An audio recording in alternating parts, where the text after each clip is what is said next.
Welcome everybody to the Farmland Access Hub Collective Models Working Group and SARE Equitable Tenure Cohort Combined Group webinar. We're a combined group now. We're bringing efforts together to continue this work. So I'm Gary Hampton. I've been working with Valentine on this SARE project, and also I work with Renewing the Countryside. And so it's like I'd like to pass this on to Katie, Valentine, and Gina to introduce themselves. And as we go ahead, just include your name, pronouns, organization, and where you're located, and what brings you here to the meeting today. All right, Katie, you want to go ahead and go? Yeah, great to see everyone today. Katie Kubovcik, and I have been working with Renewing the Countryside as a navigator, but also on this collective models working group.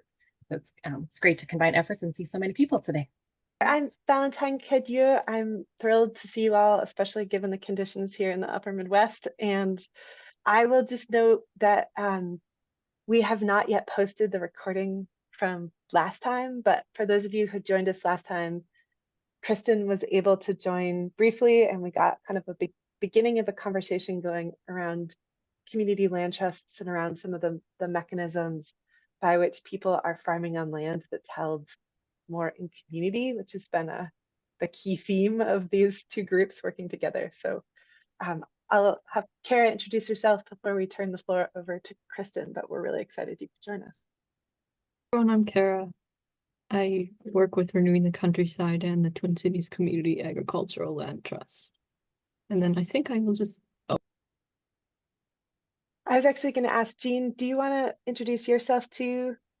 Sure, thank you. And turn it over to yeah, thank you so much. And so I'm a co-director at Agrarian Trust, and working with the team here, we've been planning this speaker series and really focusing in on different angles where we can explore this theme of equitable land tenure. And so really, really pleased that Kristin could join us again. Last time we had our board member from Agrarian Trust, Brad Miller, to come and present, and it was really eye-opening. Not only are our board members, really personally interested in these issues, they're practitioners, they're working on these issues actively. And so I could say the same of Kristin. So really excited that Kristin could be here. We learned so much from you, Kristin, and we're just really thrilled to get to continue to collaborate with this entire group. And so there have been a lot of groups that have come together to make this happen and to keep this going. And so we'll have another speaker in April and in May. And so we'll make sure that you all get to hear about that. So we'll have coming up in April, just wanted to mention we'll have Thomas Spalding, who is a Racial Equity Institute trainer, but also a veteran farmer of 25 years who helped found Angelic Organics Learning Center, which is now Farmers Rising. So really exciting to be able to bring folks in to share their wealth of experience. So I'll hand the mic back. And welcome, Kristin. Great to see you. Hi, thanks. Good to see you. Good to see you all. Yeah, so I'm Kristin King-Ries, and my pronouns are she, her. I live in Missoula, Montana, and I am not a farmer, and I'm a community gardener, and I'm an attorney, and the bulk of my work is community land trust and affordable housing projects. But because of Agrarian Trust and the Vermont Law School's Center for Ag and Food Systems, I get to work with farmers and on some farm projects, and those really are exciting to me and kind of speak to the core of what community equity can be all about, because it can be not just where you live, but where you work and how you interact with the economy and with the community. So I have to just apologize. This comes out of, this is a presentation that I used recently for the American Planning Association and for their lawyers division. So it's pretty housing focused, but I tried to add in some stuff about farms, and I have some resources that I just want to tell you about, and I can share later. They're not in the slide deck, but I can share them with the group that are much more farm geared. But from what I understand, what I'm been asked to do is kind of talk about the legal mechanisms of how this can work. And so those are really more easily explained in the housing context, and you can see how they do and don't apply in farming. So first of all, I need to thank Greg Rosenberg and John Emmaus Davis for their generous input and assistance on this presentation. Greg's the executive director of what is now called the International CLT Center.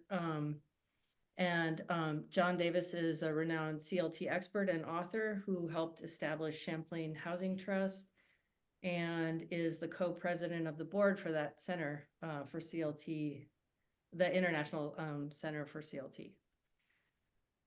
Community involvement and community agency at every level of governance in a community land trust is at the heart of the model and the reason for its success as a tool for racial and economic justice.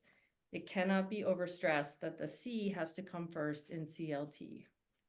Thanks for the opportunity to share some things I've learned about the model and to then learn from you how CLTs can more effectively work for farmers in their communities.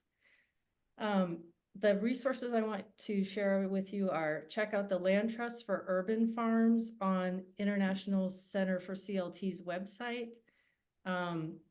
Some of these urban CLT farms include Dudley Street Neighbors in Boston, the Athens CLT in Athens, Georgia, Troy Gardens, which is in Wisconsin, the Southside CLT in Rhode Island, and Sawmill CLT in New Mexico. For rural farming using shared equity, I would just say look at Agrarian Trust's website and also the Vermont Law School's CAF's website, which I mentioned earlier. You know, as Fran may have said, I had to leave early, so I didn't catch all of Fran's talk last week, but Agrarian Trust is, we're learning as we go how to use this model for farms and farmlands and how to figure out, best ways for a national organization to support local organizations. And as Gary was saying when I got on the call earlier, we're just learning as we go, so I unfortunately don't have answers. I have more questions than answers, but a couple other things to look at in terms of farming and equity or shared equity models. Central Virginia Agrarian Commons is an excellent example of what you can do with community-owned land and the Happily Natural Farm, and that's Duran Chavis's work and his community. Equity Trust in the Northeast uses something called option to purchase at agricultural value. These are a kind of easement, I guess, that some states in the Northeast allow, and those are helpful for getting access to farmland without having to pay market value. It doesn't really apply in the rest of the country. And then finally, a lot of people look at conservation easements as a way to acquire farmland and get money to acquire farmland and then put it into community ownership. One thing I would just kind of give you a heads up about conservation easements is you may need to make sure that there is no, that they allow for the separation of land from improvements, because it turns out that a lot of conservation easements say, you cannot, in the building envelope, you can't separate the land from the improvements. So basically only one person or entity can own the land and the improvements together. So there's no way for a nonprofit to have that land and sell the home to a farmer. Okay, next slide, please. New communities. So the community land trust model has mostly been used in this country in cities and in developed areas for affordable housing, but it started in farming. Often called the first CLT, New Communities was an outgrowth of the civil rights movement that unfolded in Albany, Georgia in the 1960s. These leaders hoped to establish a form of land tenure to secure greater economic and political independence for African-American farmers and their families who are being forced off the land by mechanization, but also primarily in retaliation for registering to vote. In mid-1969, the bylaws were drafted by C.B. King, who was a lawyer who was a cousin of Martin Luther King Jr. And the bylaws stated that it was a nonprofit organization to hold land in perpetual trust for the permanent use of rural communities. So this was a brand new model of land tenure in this country, and very exciting one. The organization acquired 5,000 acres. Over 15 years, they raised and sold agricultural products, corn, peanuts, soybeans, watermelon, hay, and beef. Several families moved into the buildings that existed on the land prior to purchase, and they owned these buildings. But New Communities was never able to develop the two planned residential communities that they had envisioned.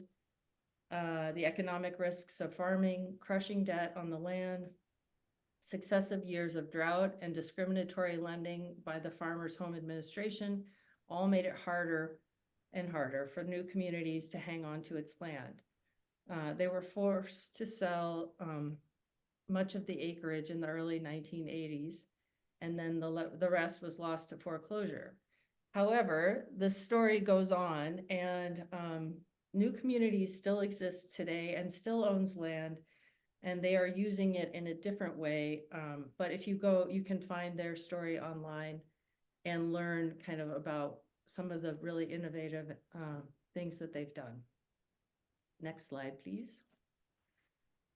So in terms of legal tools for creating permanent affordability, these already exist. There's no need for legislation. Let's see, the basic legal tools that have allowed CLTs to operate in the US for over 50 years. I'm just going to talk about briefly how they work, and then I'll give an overview of some recent statutes, policies, and practices at the federal, state, and local level that are helping community land trusts not only exist, but thrive. Next slide, please.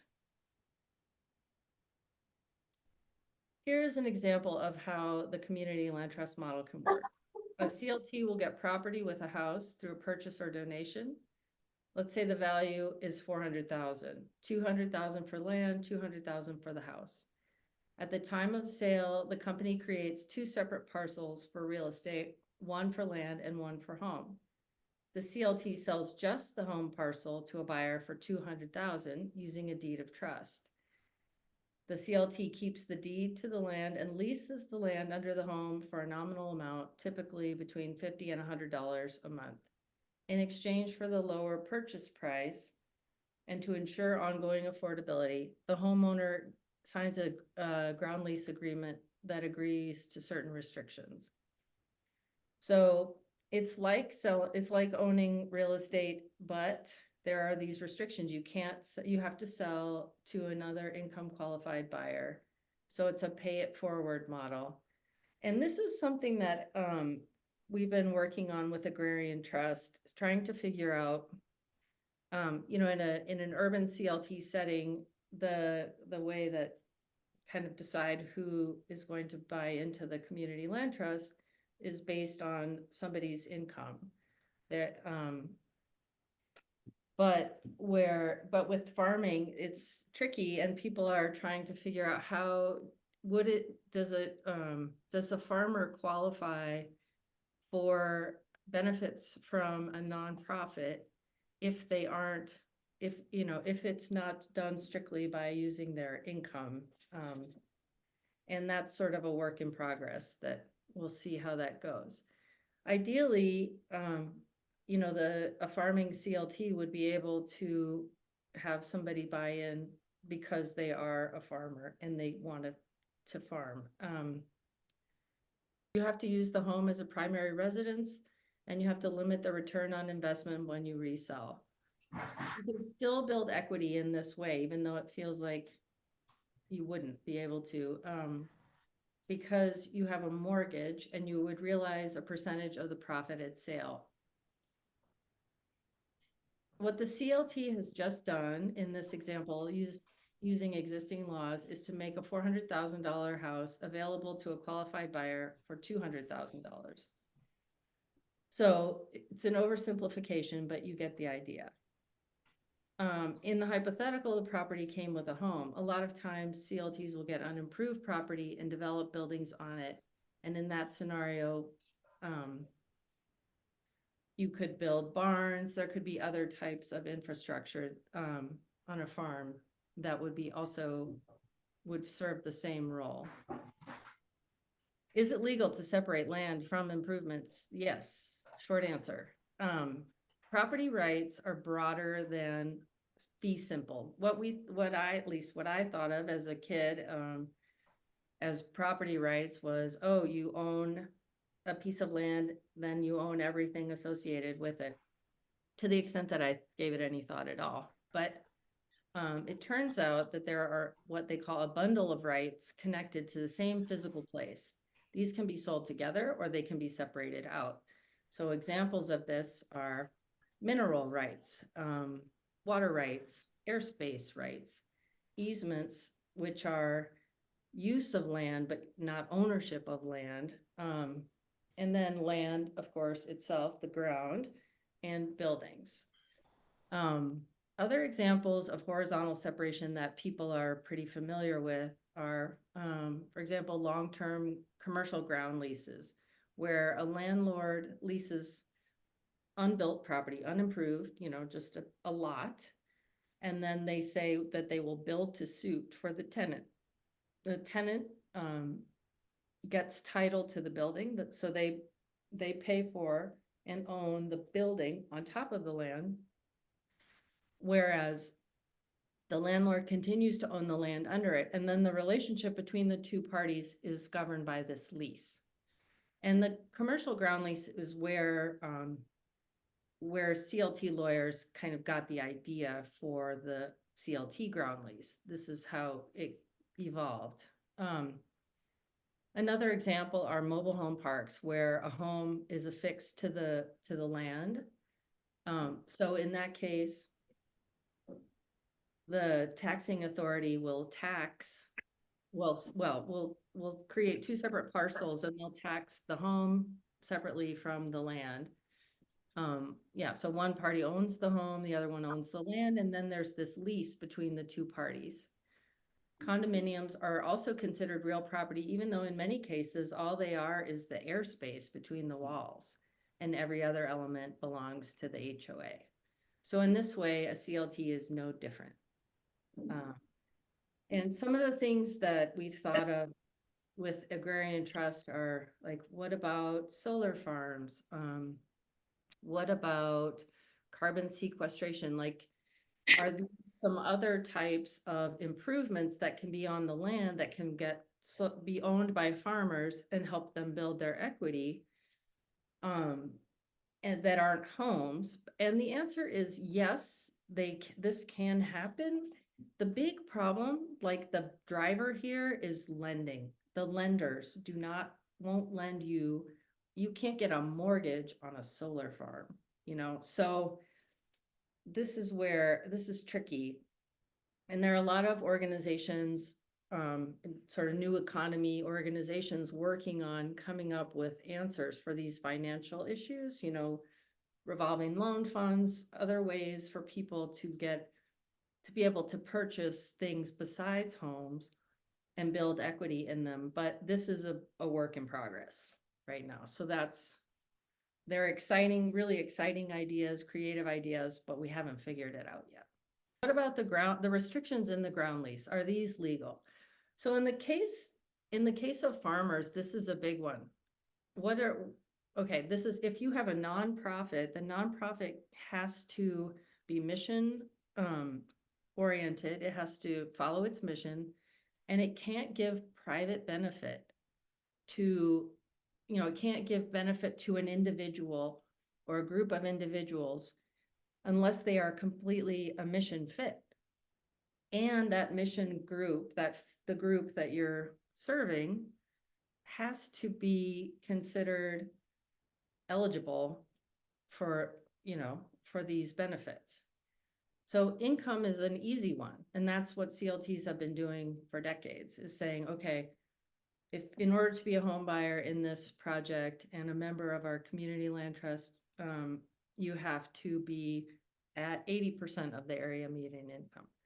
But with farms, people are wanting to say, well, they're farmers. That's their qualification. That hasn't gotten worked out yet.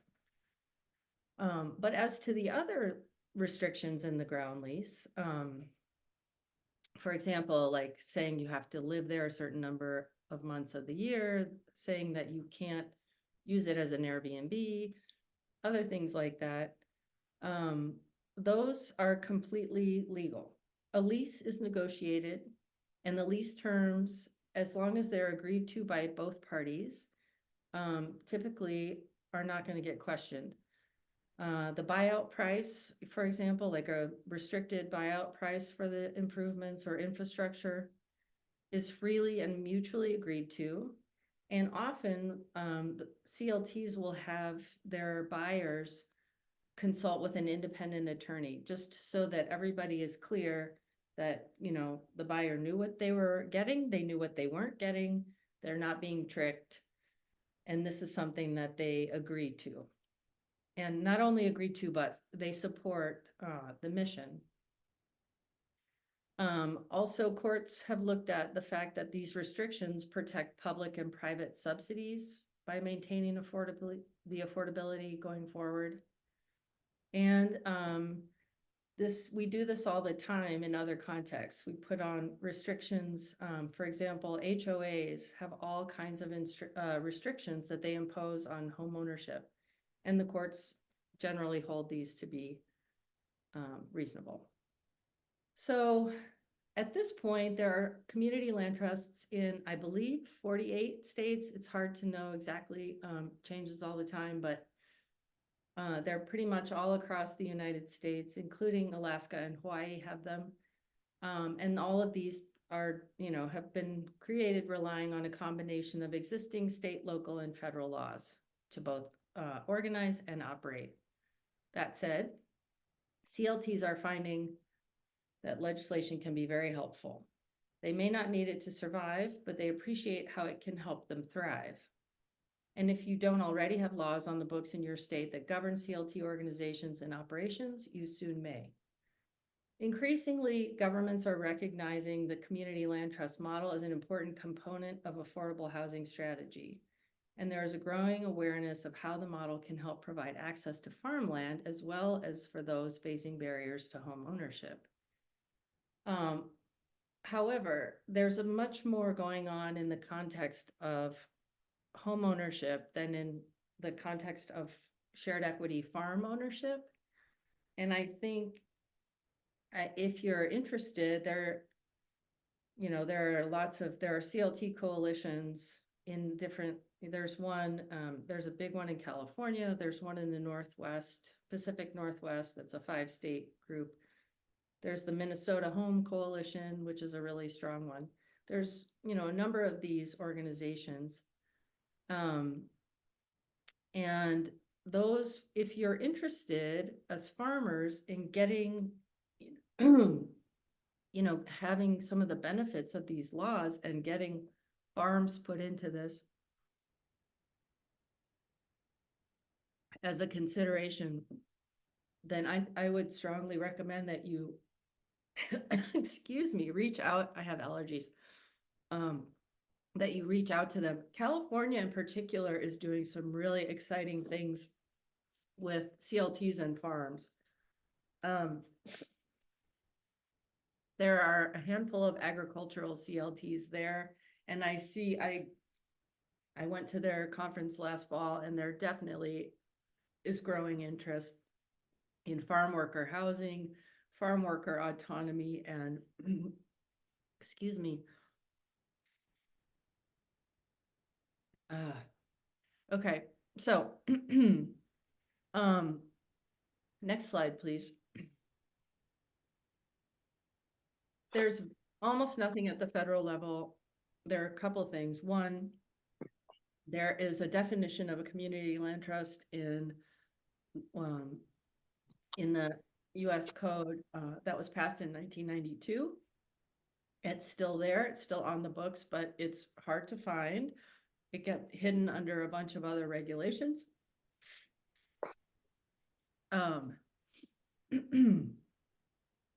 But it's good to know that it's there, because you can tell people, you know, if they say, well, what is this thing? It's not, doesn't sound legit, sounds made up. You know, you can point to the 42 USC, and that seems to give people comfort. The other piece of federal policy that's out there is that both Fannie Mae and Freddie Mac, which are the lending agencies, they both have community land trust riders now. So they have a process for working with community land trust home buyers and homes. And that has made a huge difference in terms of access to lending. Okay, some state legislative support that you might think about, you know, advocating for farming. State housing trust funds, special funding allocations, defining and enabling acts. So defining community land trusts and enabling acts that say, you know, this is what community land trusts can do legally. I would say getting farms in there is really important. And in fact, speaking of California, their community land trust definition, which was passed in 2016, just says housing. It exclusively, it's limited to housing. And so the CLT network there is advocating for that definition to be changed to include commercial buildings and urban farms, gardens, open space, and farming. Let's see, standards for tax assessment. I mean, this is a huge one. Making sure that if you are only getting limited value, like if you're having limited resale value on something that you own, you should not be taxed on the market value, because you're not getting the market value. So CLTs are working hard to make sure that taxing authorities at the state level and also at the local level, and the tax assessors themselves, make sure they understand the limits of what you have purchased and tax you only on that. The last one is land banking. Excuse me. You know, states and government agencies own a ton of land. And so community land trusts are working on having policies where state-owned land, you know, where nonprofits get a crack at buying state-owned land, or get some state-owned land donated, or have it sold at a reduced price if it's going to be used for access to farmland or affordable housing. Finally, local support. These are some things that are not regulatory, but can be really helpful.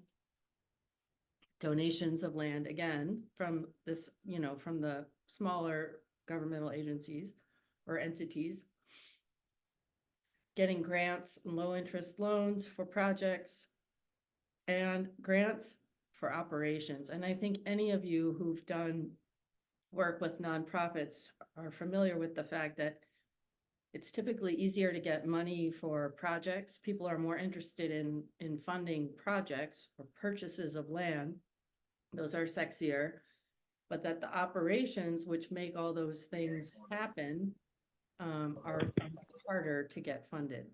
So advocating for those kinds of resources make a lot of sense. Keeping the C in CLT. We all know that as farmers in this country age and their descendants are not following in their footsteps, a huge amount of farmland is changing hands. Putting land into community ownership can be a powerful tool for protecting farmland and making it accessible to low and moderate income farmers and other farmers facing barriers to access. As you tackle these issues, remember to center the community of individuals that you work for and with. They are your critical partner every step of the way. Make sure that their voices are heard. The community land trust model succeeds for farmers in places where the organization, which includes members, staff, and board, is made up of people who live in and represent the needs of the community. People with expertise in relevant subject and people who own CLT improvements, where the homeowners or farmers refer to the CLT as we instead of they, and where categories of community member, expert, and homeowner overlap. It means homeowners and farmer lessees make up at least 1/3 of the board. While CLT staff handle day-to-day operations, it's the community members and board members who guard the mission and keep an open line of communication.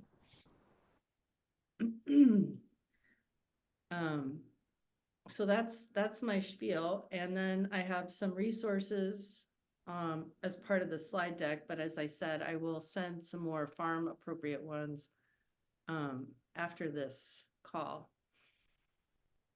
Thank you for listening, and I would really love to hear input and questions. Yes, Kristin. There are a couple of questions or some thoughts in the chat, and I pulled a few out to help guide the conversation with you.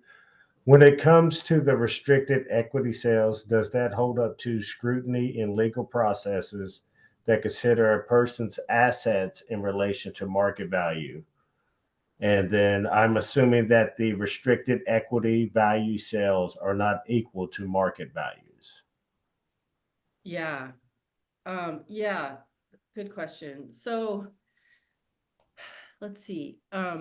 The way it works is when a person purchases a CLT home, they know ahead of time what formula or percentage that the community land trust uses for their resales. So in the past, it was often like an appraisal based formula. So it'd be like at time of sale, you get 25% of the market rate value of your home, so that would be how it would be capped. So you would get whatever amount you put into your mortgage, you get back that amount plus this 25%. As the market has just gone insane, the 25% they're finding is unsustainable, because if the person owning the home gets 25% of the market value and the market value has gone up 400% over the 10 years that they've owned the home, then it's not going to be affordable for the next family going in. So now a lot of community land trusts have gone to a flat percentage rate, and it's significantly lower. Is it considered legal? It is considered legal just because it's freely agreed to, and they, it's like, I'm trying to think of an equivalent, but that's what you're buying. You're paying significantly below the market rate to get into the home in the first place. Again, in the past, your CLT home might have been 25% less than the market rate for purchasing. Now a CLT home in some places is going to be 75% lower at purchase than the market rate. If your neighbor might pay $600,000 and you might pay $200,000 because of all the subsidy that goes into the home to begin with. And so it's just it's been considered basically a fair exchange. And what's really, CLTs have not been in, there's almost no case law. In fact, I have never found a case that concerns a community land trust or any aspect of the ground lease or anything else. And so, it's been kind of flying under the radar, and I'm a little bit dreading now that CLTs are, have hit kind of a tipping point, and there's a huge explosion of growth in that area. I'm a little worried about what courts will do with it. But yeah, so far, not a problem. Did that answer the question? Yes, thank you. Okay, are there any further questions? If you have any questions and don't want to ask, just drop it in the chat. Go ahead, Robin. I have another, this is related, but not on the same vein. So one of the things I know is just how hard it, because of the way that housing prices have skyrocketed. We're considering doing that out here, and one of the concerns is if we need to leave, if we can no longer live in these rural properties, we wouldn't have enough equity to enter any other kind of housing situation. Is that being addressed in any way in this as well? Yeah, absolutely. I mean, again, in the past, and I mean, as recent as 2018, the stats were that 6 out of 10 community land trust homeowners were able to transition into market rate housing because, they were able to save up the money.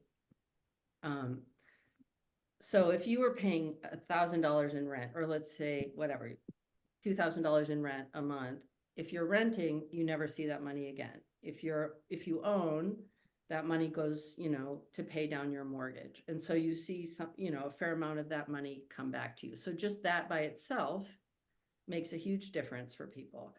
And then on top of that, whatever equity that you get to realize, whatever growth, you get to realize during the time that you own that home. And that was enough, people found, to move into the market, and buy a fee simple home. And 6 out of 10 was not, that was people who wanted to move. So I think there was probably even a higher number that could have moved into market rate, but a lot of people get into these communities and they love them and they want to stay. So, now I have no idea. In the last few years, everything is completely, it's just hard to say. And I dread seeing those numbers in 5 years because I think it has changed significantly. That said, there is still that benefit of whatever rent you're paying, is not rent. Whatever you're paying into your mortgage is equity that you're building. So. Well, and the other thing is that there's a lot more interest in cooperatives, cooperative housing instead of community land trust housing. So owning a share in a cooperative, and people are giving up equity growth for secure long-term tenure and control over where you're living. So, if you are living in a rural property and you have to move out, you can look at these limited equity co-ops or, other types of cooperative living arrangements. Okay, there's another question. Is there a specific NAICIS tax code for community land trust? Thinking of starting one, and the designation is confusing to them. Yeah. I hear you. Contact me separately and we can talk about taxes. No, a community land trust is just a 501c3. That's the tax designation. And then community land trust properties, what you have to do is get the taxing authority. So the Department of Revenue in your state has to recognize that they're two separate parcels, you know, that the land belongs to one organization and the improvements belong to a different, you know, to a person or family. Yeah, tax is a whole other world.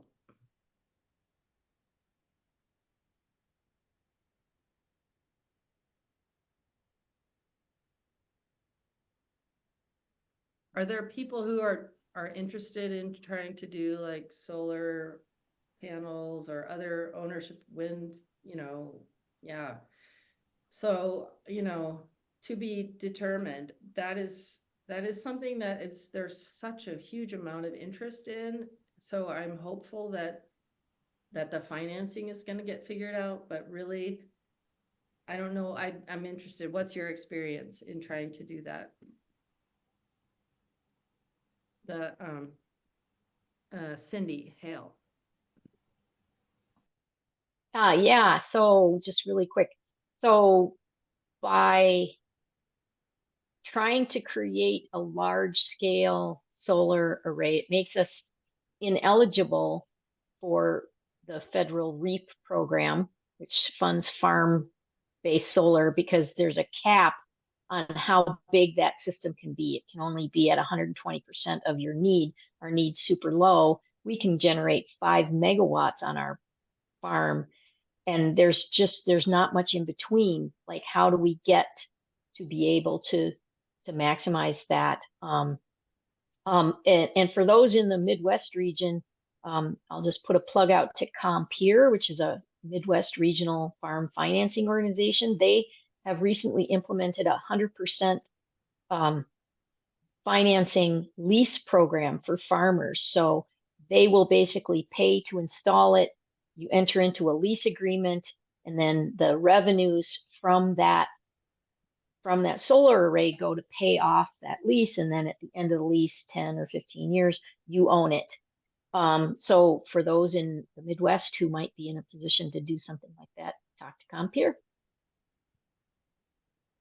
It sounds like that the people who own the solar are also owning the land. Is that right? It's not, you're not. At this point, although our township is super interested in this community, like our township would love to just lease our land and build the solar array, but we don't even know where to start with the legal issues around that, because everybody's, you know, unpaid volunteer coordinators. And so, you know, figuring that out is just a really, really daunting task.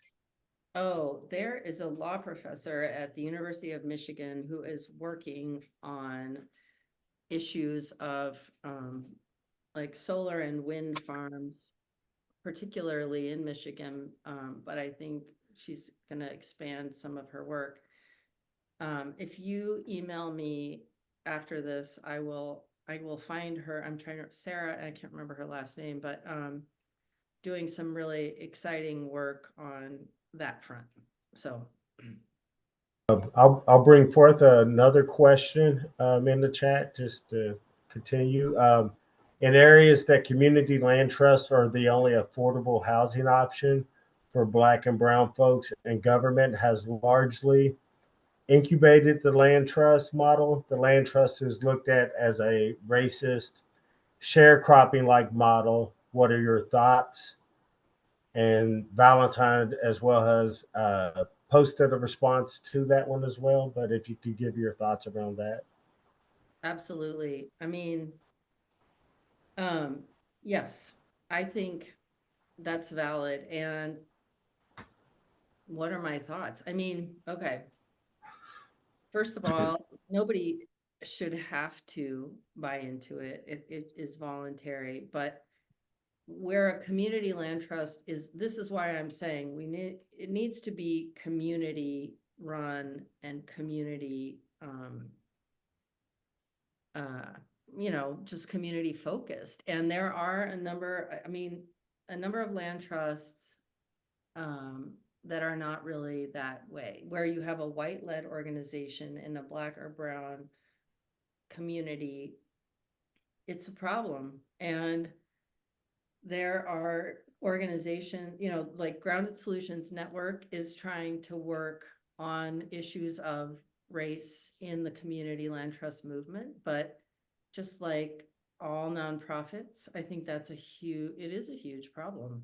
And I can see why people who've had barriers to access all along, who've been discriminated against in all these different ways, why this, when somebody comes to you and says, well, here's your only opportunity for owning, and it has all these restrictions and limitations, why you'd be like, well, no thanks. That doesn't appeal to me. And I think you have to look at the people, if you're looking at buying in, you have to look at, am I really represented? Are there is there a third of the board that's homeowners? Is there representation of the community on the staff? And, are our considerations and interests being taken into account when projects are developed? And so, and then if the answer is yes, I feel represented, and I feel like I can, get my needs met and my voice heard, then you look at, okay, I'm not going to have the full value, but is this better than renting forever? Is this a midway point where instead of having to constantly pay rent and never grow any equity, is this a way for me to get some money together and then, make a different plan? But like I said, right now, it's hard because the markets are so crazy. But if you live in a place with a community land trust and you have the bandwidth to get involved, I would encourage you to do that and to say, to challenge folks who are running these community land trusts and say, look, if you say you're representing the community, I'm part of the community and I want to be heard, I want to be involved. But, that's also a big ask. And so, yeah, I mean, when I first learned about the model, I thought, oh, this is amazing. And where has this been all my life? And I'm still a big proponent of it. But I also, the longer I work in this area, the more, the more issues I see with it. I just want to add on to that without having to add to the chat. So our community land trust in Delray Beach, Florida, was created by the city, essentially, through the Community Redevelopment Agency, the CRA. And ultimately, the CRA incubated a nonprofit agency as a CLT that took out other community-based nonprofits that were focusing on housing. And as also a response to, so the CRA obviously is a major land banker, land taker, and eminent domainer. And so to essentially robbed the community of land by forcing folks out over years, Black and Brown owned land. And then as a response created a nonprofit using the CLT model to, and why I say the sharecropping, use of this land is that it was taken from Black and Brown folks over years and then leased back to them, essentially, for homes.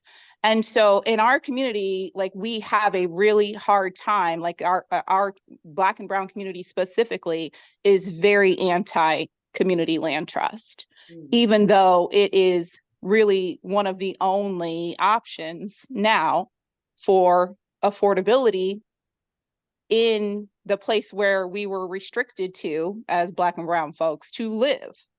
Right. So I think that it's really hard to overcome that. Obviously, like it was used against this community and then it became this whole mainstream way of access to housing affordably. Yeah, that is truly messed up. I'm, Thanks. yeah, so there's a couple folks doing some really great work on that front. Professor Sheila Foster, who's at Georgetown, but she's visiting in Columbia right now. She and then two other professors are working. They're doing something called a Co-Cities project in Baton Rouge, Louisiana, which is really, I just learned about it about a month ago. So, and I can't really say that I can explain it, but Professor Foster is an African-American woman, and she really has looked at all these issues with community land trusts, but also still thinks that that the model is worth holding on to. So that might be something, her work is something you might want to look at, but also look at the Co-Cities project in Baton Rouge, which is it's basically like, okay, every part of our community is going to get listened to and paid attention to when we create our housing in this city. We're going to look at access to technology, access to energy. We're going to look at climate challenges with climate change and the way that they're, disproportionately impacting people of color. And, there's some really exciting work happening there, but honestly, yeah, there's just still that is so wrong in terms of how housing is dealt with, even with models that are, ideally really progressive. And like I said, this model came out of a group of civil rights activists. This was something that they were putting together to counteract sharecropping, to counteract the kinds of racist, the discrimination that they've been facing. So it makes me sick, heart sick, when I hear about things like that, like Delray, where, yeah. And thanks for sharing that, because I'm writing a chapter right now on state laws and community land trusts. And Florida has had community land trust laws on the books probably longer than most places. And it's such a mix of, it seems like it has had very mixed results. I think just to add one more thought to that around, what you're writing about, I think in Florida, it's important to definitely note that like land trusts have been incubated by governments, agencies even, and that they're concentrated in Black neighborhoods specifically, like segregated Black neighborhoods. Okay. So like where land was easy to come by cheaper when they started, basically when the government started being interested at all in the development of those areas. And so yeah, I do think that, if you want to chat more about that, I'm open to that. Yeah, we got it. Unfortunately, it's really one of those things that it's hard to convince Black folks down in our areas that in like the urban areas, so like in the cities, basically in the neighborhoods specifically where Black and brown folks had to live, that is the model that was the response by the government for like affordable housing, but really land that they own. So they're like pipelining land specifically that they took and giving it back to folks, but they're leasing it. So right. Yeah. Right. Yeah. That's something. Please email me. Yeah, will do.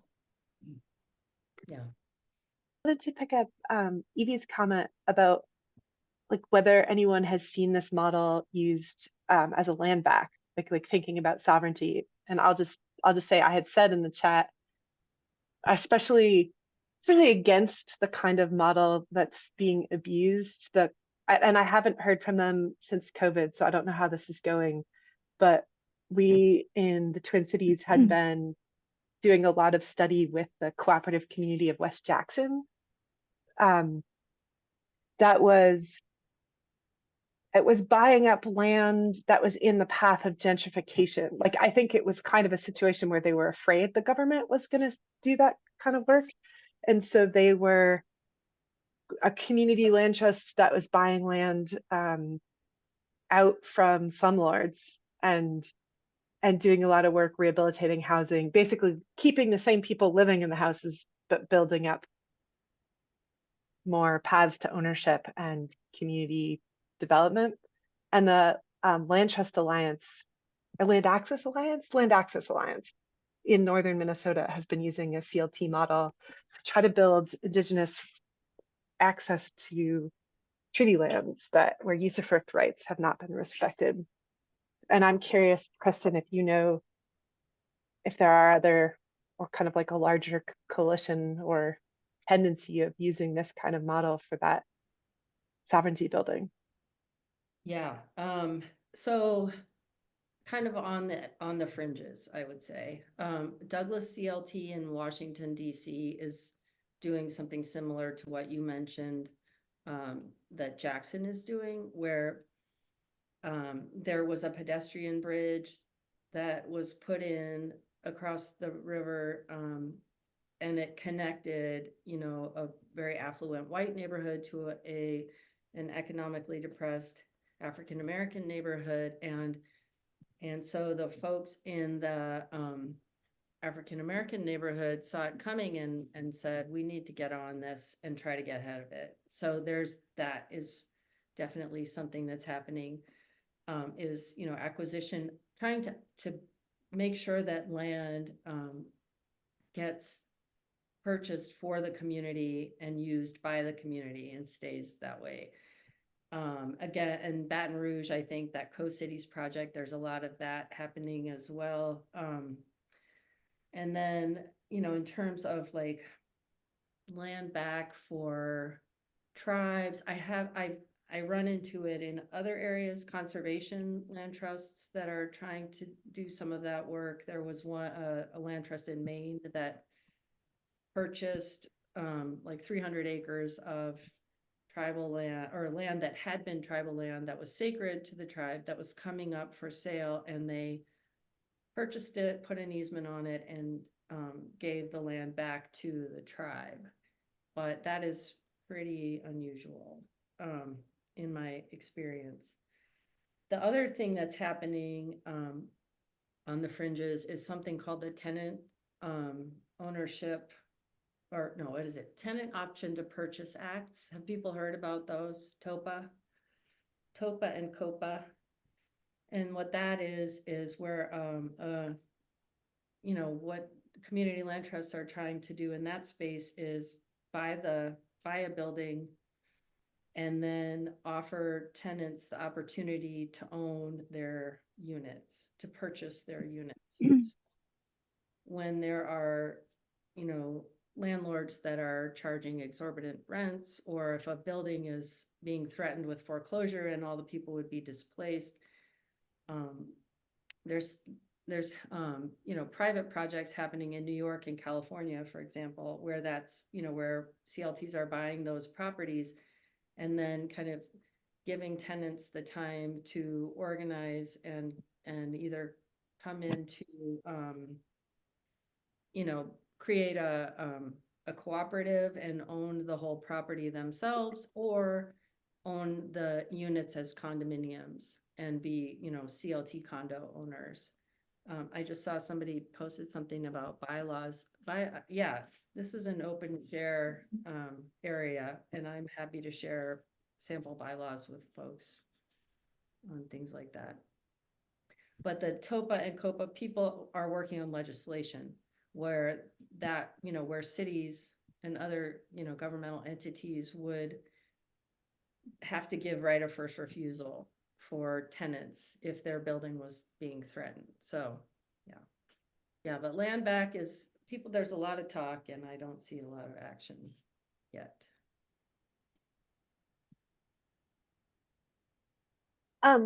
Folks, feel free to also speak your questions, but I saw Kristin had also asked a question about whether we had talked about permanent real estate cooperatives or permanent real estate efforts.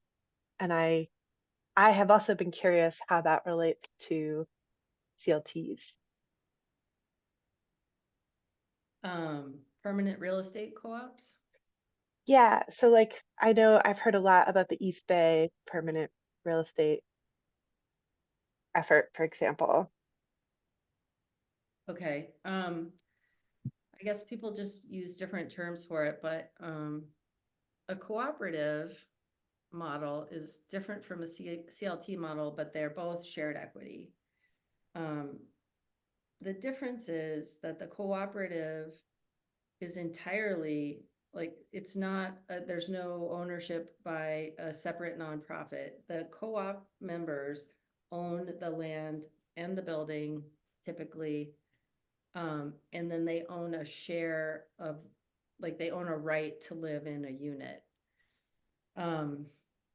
Co-ops and CLTs have been collaborating some to make it easier to take some of the cost out of ownership for the co-ops. So where CLTs will buy the land. And I think that, is that the East Bay model that you're thinking of? I think it is, yeah. Yeah, so, right, so then a community land trust will own the land, and then the tenant, the folks who live in the building have, become a cooperative, which is not a nonprofit, it's its own type of legal entity, and they own everything in common, and they govern in common, and rather than owning like a piece of something, they own a share. So your share entitles you to live in a unit typically. And then, everybody pools together to pay for all of the improvement, everything, all the upkeep, maintenance, taxes, and so on. And a co-op model is a fantastic model, but it requires a lot of time and participation, and it's really, you have to, it's a huge learning curve because you're running a company essentially, and that you're not just living somewhere, you're working with a group of people, and as a group you are running a company. So you don't just go home at night and watch TV and it's I mean, I think, and there are people for whom it is a great model, and there are people who want nothing to do with it because they just don't want to have to, there's, living with human beings, there's always conflict. And so being a part of a cooperative, you're constantly having to negotiate all of these different people's interests and needs and try to come up with a solution that works for everybody. People in the Midwest are also going to hate me for mentioning this, but I feel obligated to because this is about shared farmland. And in the 7 states that still have restrictions on the corporate ownership of farmland, co-ops are one of the corporate forms of farmland. So I just feel like it's worth noting because a lot of effort has been wasted going through the really rigorous and often awesome efforts to come up with that like flatter hierarchy and shared governance, and then it's not in compliance and people aren't able to hold that for farming. So that brings me back, and there have been a couple questions in the chat about this. Could you say a little bit more about the efforts to get agriculture named in community land trust legislation? Because I've noticed this. So it appears that CLTs tend to be legislated, aside from those 2 pieces of legislation you mentioned, they tend to be legislated at the state level. So like, I'm in Minnesota. Minnesota has a statute that says the CLT is a nonprofit that fundamentally is for housing, for affordable housing. But it does mention that there are some like other ancillary things having to do with affordable housing. So we've been trying to make a case that every community that wants affordable housing also needs to have affordable food in the community, and that food land and housing land should be treated together. So I would love to hear more of the efforts to get agriculture included under that umbrella, because that feels like a real action point for this. Yeah, I would say to that end, it really is going to just come down to individuals showing up at these meetings. In your case, the Home Coalition, you know, it's an acronym, I think, HOM. And Jeff Washburn is, I think, the president right now, and Jeff would be the guy to talk to. He's a huge legislative advocate for CLT housing, and I think he would be really open to hearing, you know, I think in his case, or, you know, in the case of a lot of CLTs and CLT advocacy groups, they're just it's not even on their radar. So you need to get in front of them and make your case. And just always, you know, remind them that new communities was where it all began, and that farming is, of course, a natural application for community land trusts. Yeah, and there, like I said, if you're depending on where you are, there are going to be advocacy groups. If there are not, then I would say connect with Grounded Solutions Network too, which is the national organization. They really are not thinking about farmland right now, and I think that's worth working on. One thing I want to say before I forget, as I'm looking at Jean's beautiful face and remembering that Agrarian Trust is working hard on doing land back, and there are some projects in the works, and I know, and yeah, so there are people working very hard at it. It's just like anything else, it's just taking time. Yeah, did other people have questions about advocacy in their areas that I haven't covered, like places that I haven't talked about? There is another question in the chat if no one has one. What are the opportunities and challenges in establishing a farming collective or co-op on a CLT? And do you think it would still be feasible to build equity? Do you think it would be still be feasible to build equity through improvements to the land, buildings, etc., when divided up between many people? I guess this comes back to the co-op and shared collective ownership as well. Okay. Well, farm co-ops are not new. I mean, that's a use that people have, you know, co-ops, there are a lot of agricultural co-ops, but the ownership, the shares typically in those are not in the improvements necessarily as much as they are in the business itself.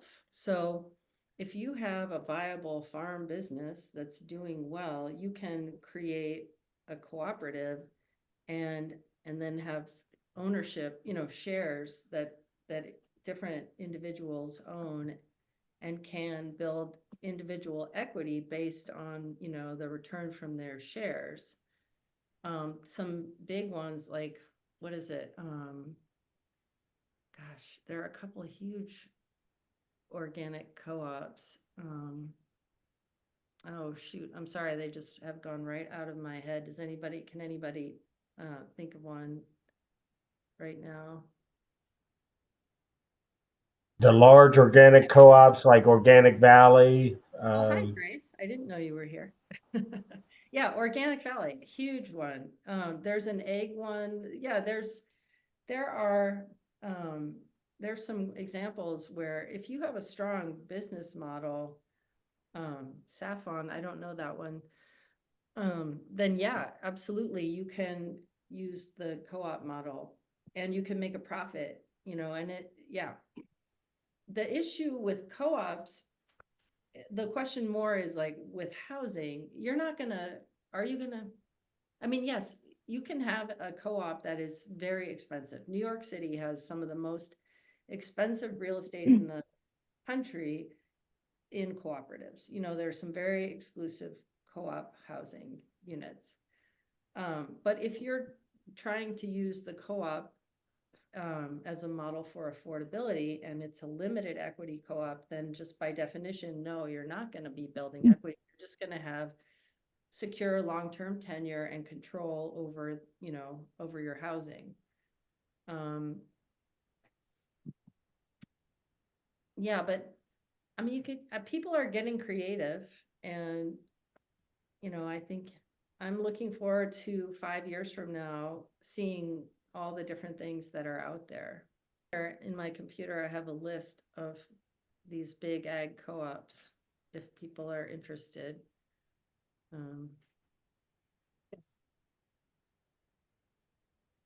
And most states have a cooperative development corporation that receives some, I think it's federal money, but they can provide technical assistance. There are some good resources that are helpful, that don't cost a lot of money, or in some cases any money, when you're looking at the co-op model.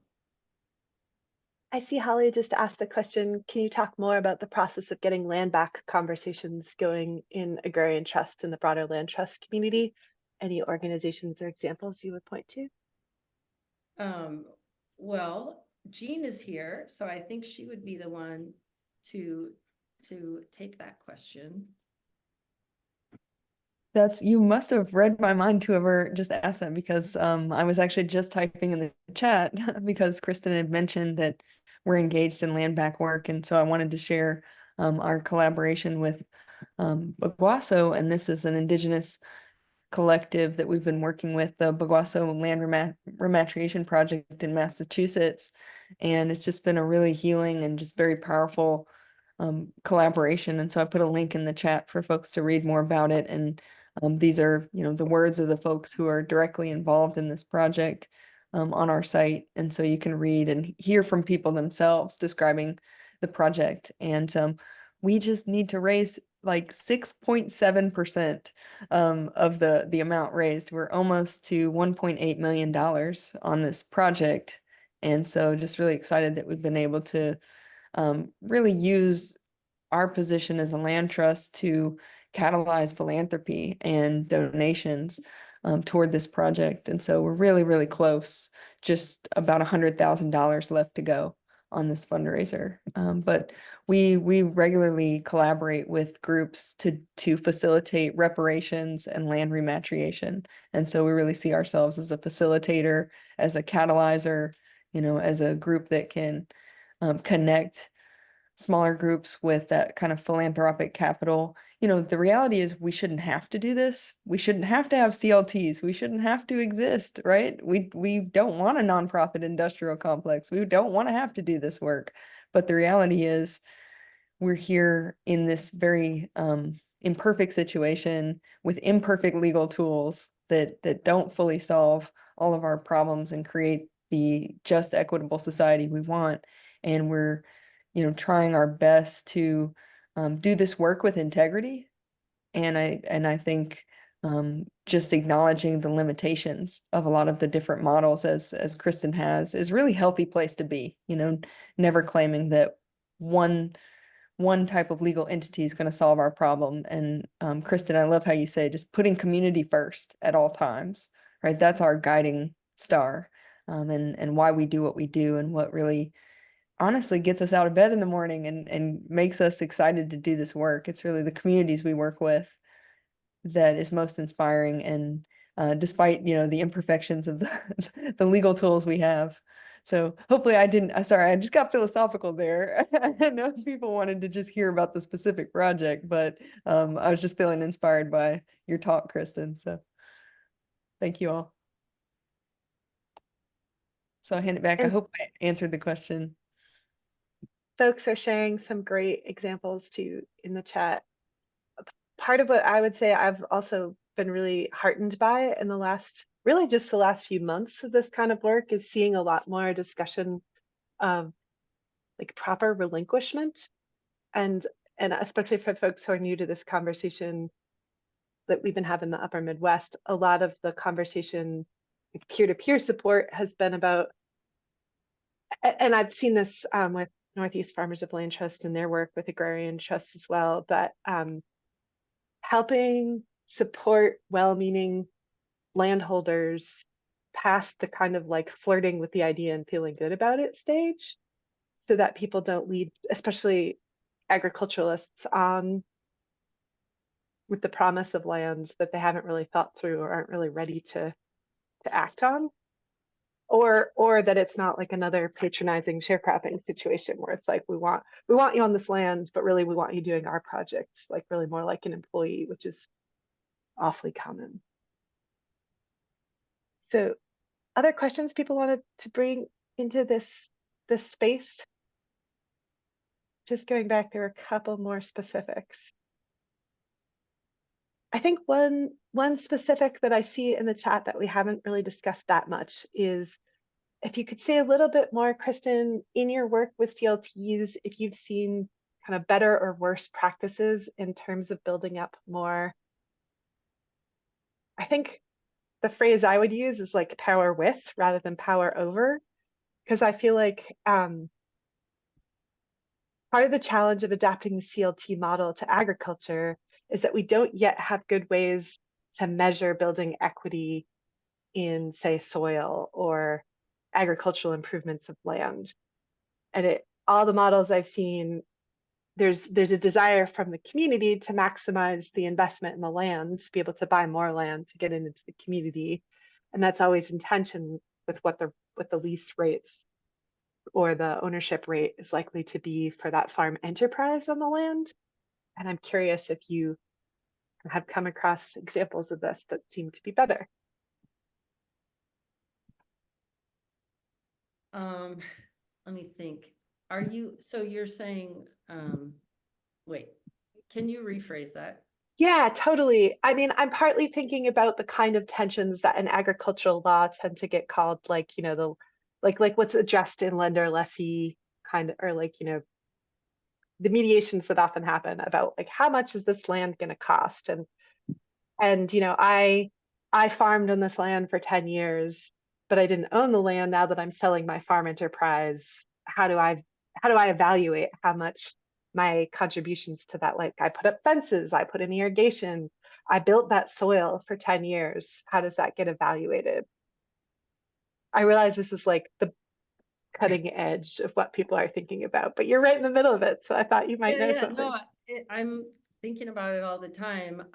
That isn't really that we haven't yet figured that out. And I would say like in terms of best practices for bringing the community in on a community land trust front, it really is about making sure that you have regular meetings that everybody's voice gets heard. And it's slow and it's frustrating, but I the only way I can think of it is like we don't have time to be in a hurry.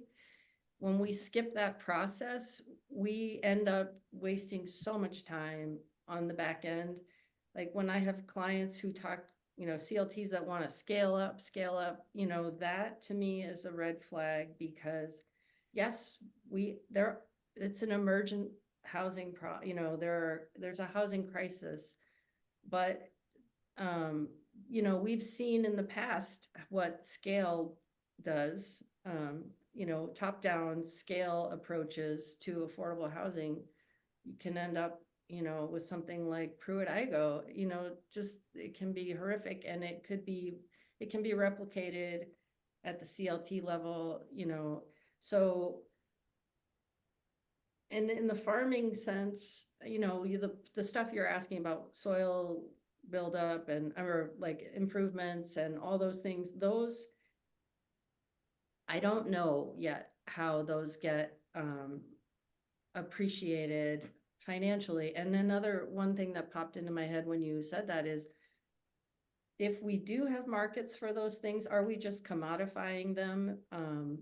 And then just basically using the same broken model that we're trying to deal with now and pushing it forward, promoting it forward, so that we have carbon, that carbon becomes a commodity and soil becomes a commodity, and carbon sequestration. So I don't know. I think just making sure that as a group, you are all having these conversations and that they happen over and over again. And I'm always amazed at the patience and the grace of people who can do this work. There's a CLT, actually, there's a phenomenal community land trust in Puerto Rico. And it's Caño Peña is the name, but it's like Fideicomiso Caño Peña. And they have not only housing, it's a huge space, a huge piece of land. And they are on a canal, they're always flooded, there are all kinds of environmental issues, issues of discrimination, and they have done so much community work and come up with really remarkable solutions to different problems. They continue to face problems. It is not, fairyland, but they are really impressive in their approach to community organizing and then community action, like actually making these things happen. And they have had legislation passed where that land was all put into the community land trust by the government. So I guess that's one group to look at. Fabulous. Well, we have a really large bundle of resources that people have shared in the chat today.